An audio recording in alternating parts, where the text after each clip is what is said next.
Welcome sa another vlog. Okay, ang gagawin ko po ngayon ay magpapalit ako ng stud. Ayan. So, nagpalit ako ng gulong. Ayan. Ito yung ano ko, kaya lang nung nagbalik ng gulong, nung hinihigpitan na, sad to say yan, bumitaw yung isang stud. Ito. So, naputol siya. Nawala ng isa, so tumakbo ako mula sa pinagbilang ko ng gulong, 3 na lang. Wala namang problema yan. Kaya lang nga, kung mapapansin, yung stud na to, para na siyang may bewang. Ayan o. Ibig sabihin, sobrang ano na siya, sobrang gamit na siya. And then, manipis na pala siya dito, meron ng legs. Delikado po pagka ganito. Mabuti na lang nung hinihigpitan ay bumitaw. Kasi mas mahirap po sa ganito, may mga kaso na pag isang nabaklas, natanggal, then nagsusunod-sunod siya. Lalo na pag hindi ito mahigpit, hindi siya mahigpit, yung maluwag. Kaya po yan nagkakaroon ng leeg kasi maluwag siya. So, ang gagawin natin ngayon, magpapalit ako ng stud. Meron akong biniling bago. Ayan, pag bibili po kayo ng stud, ano lang, konting ingat lang. Kasi mayroon pa rin tayong mga kaibigan dyan na hindi tapat. Kaya una tinanong ko, akala ko kasi tauhan siya mismo. Kaya sa Pasay, akala ko tauhan siya ng auto supply.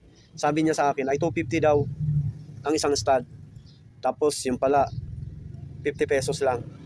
Ayan, so ito yung nabili ko, 50 pesos. Ayan, magkaiba lang sila ng kulay siguro kasi ito genuine pa. Baka stainless ito. Ito naman ay ordinary, kaya siguro siya mura lang. Pero 50 pesos, mas mainam na po yan kaysa wala. So yung naputol na yun, tatanggalin natin kasi papalit natin ito. I hope na magkasintas din sila. Ayan. So babaklasin ko muna yung gulong.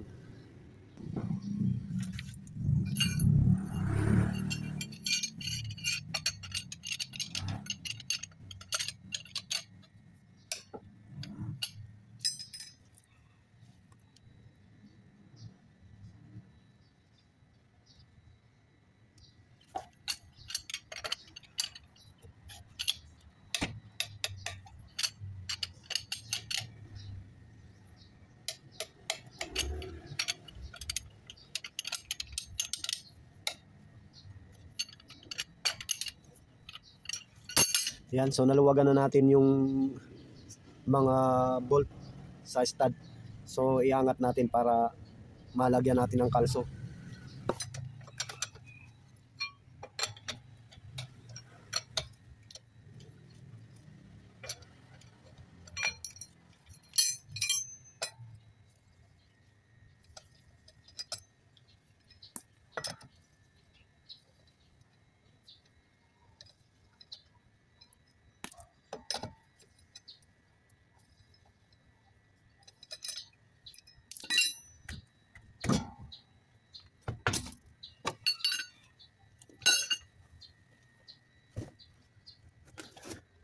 Okay, ayan.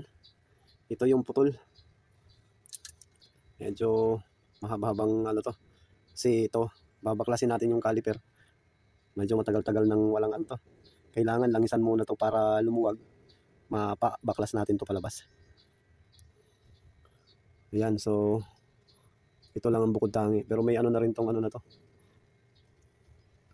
Kailangan talaga mag-check. Kasi para hindi magka-aberya sa daan. Ayan, so babaklasin ko muna yung brake caliper para makuha natin itong loob na to kasi nasa likuran nito yung ano, mga stud. Okay, lalangisan muna natin. Hindi maikot. So hindi mapihit. Kailangan maano muna natin.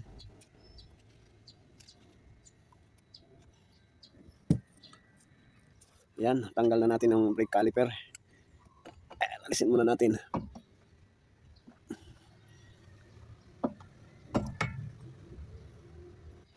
Okay, yan. So, mayroong iba, pinupukpok po ito. Pero ang dapat po kasi salpakan ito ng ano, tornilyo para maipus siya palabas. Ayan o. Kailangan po talaga masaksakan ito ng tornilyo para matulak, ano natin ito palabas, makuha palabas. Ayan. So, tumunog na siya. So, ayan. Na pull out na natin siya nang hindi pinupukpok. Ayan, ito na po yun. Ayan. Yung disc brake. Okay, ayan. So, ayan. Puro kalawang. First time po ito na naanuhan. Open. Ayan, ito po yung nalagyan ko siya ng langis. Pumasok sa loob. Ayan, tabi natin siya. So, wala namang problema sa disc brake. Okay. So, ito yung mga stud. Ito yung naputol. Ayan. So, papaluin natin to para lumabas. Papunta sa kabila.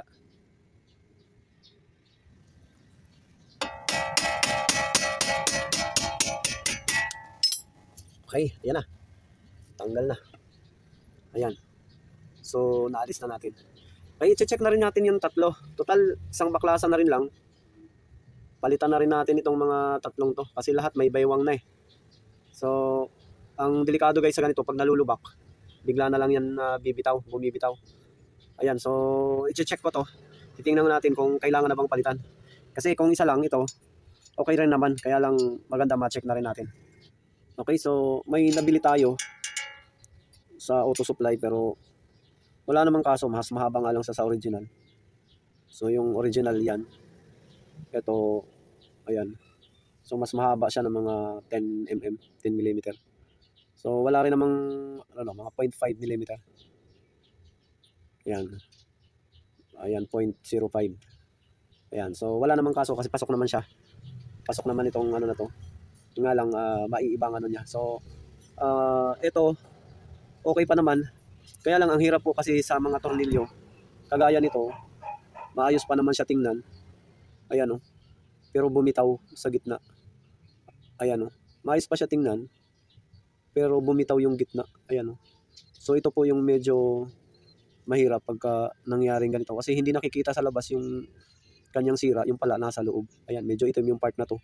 Ito dito puti. So ibig sabihin, yung part na itim na to, matagal na siyang may lamat. Bumigay lang siya nung hinigpitan na dito ng pagpalit ng gulong. Ibig sabihin, ang kumakapit na lang nito kalahati, yung kalahati matagal nang bumitaw. Ayan, so kaya siya nangitim. Okay, ganito guys na nangyari pagka medyo maluwag, itong ganito nahigpitan, hindi nahigpitan na maayos, tapos duman ka sa matinding lubak o nalubak ka, yun ang pinakamahirap pagka kaya yan bumibitaw na o napuputol yung mga stud. Okay? So, bibili na lang ako ng 4 para sigurado palitan ko na lahat ng 4. And then i-check ko din yung kabilang side. Okay? So, yun. Papalitan ko na lang siya 4. Okay? So, yan. Dalawa na yung pinalitan ko na stud. Ito. Okay? Hindi ko na ginamit yung binili ko. Ito. Kasi sobrang haba niya dito. Ang binili ko yung mas maikli. Yung niya. Ayan. So, ito walang clearance. Ayan, kung titingnan nyo, walang clearance. Ayan o. Ito yung mga dalawang pinalitan ko. So, walang clearance. Wala ring clearance yung nasa ilalim. Ito. Okay? Dahil ito, nung ginamit ko siya, may clearance siya, hindi siya nakasagad. So, kaya nagpalit ako ng isang brand. Ito. So, okay naman silang dalawa. Walang clearance pareho. Ayan. So, dalawa ang pinalitan ko. Kasi, ito may baywang na rin. Ayan o. Ayan, so mas maliit na yung part na to. Kaya pinalitan ko na para mas maging Pero guys, iba talaga ang original. Ito kasi replacement lang.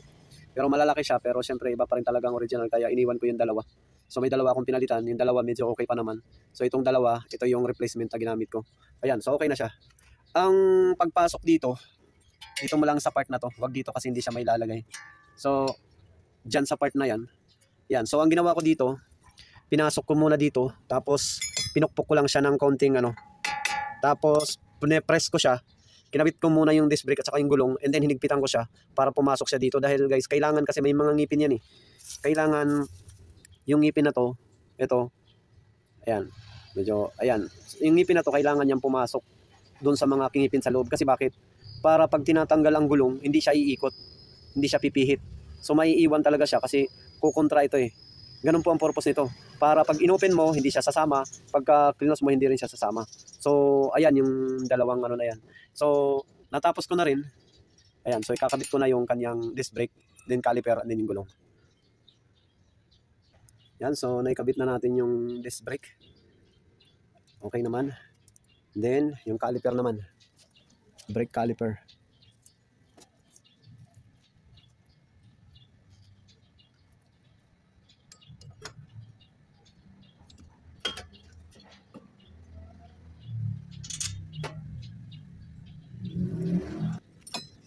Ayan, so ano ko na, nakabit ko na. And then yung pang bukas dito at saka pang lock, ito po ang back wrench ang gamit ko. Pinalo ko na lang ng pamalo para mahigpitan kasi sobrang higpit po kasi original pa siya eh.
Okay, so ayan, nahigpitan ko na siya. Yan. So ipasok naman natin yung gulong. So gulong naman ang ano dito. Yan natin, pasok natin yung gulong.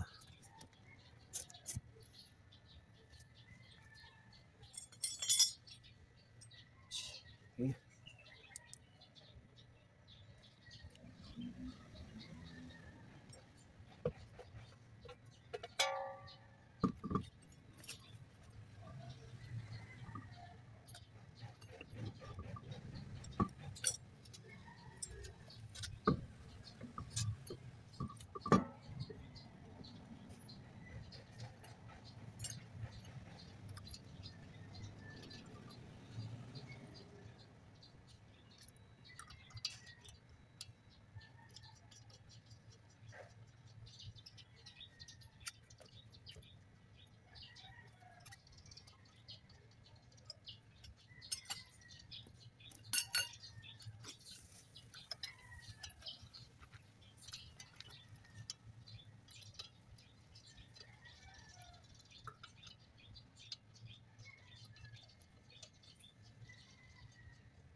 Yan, so ang paghigpit nito pa-X para siguradong maano natin, mahigpitan yung lahat ng ano, tsaka pantay ang higpit pag pa-X ang ano niyan, taas, baba, ito. Yan, unahin muna natin tong taas.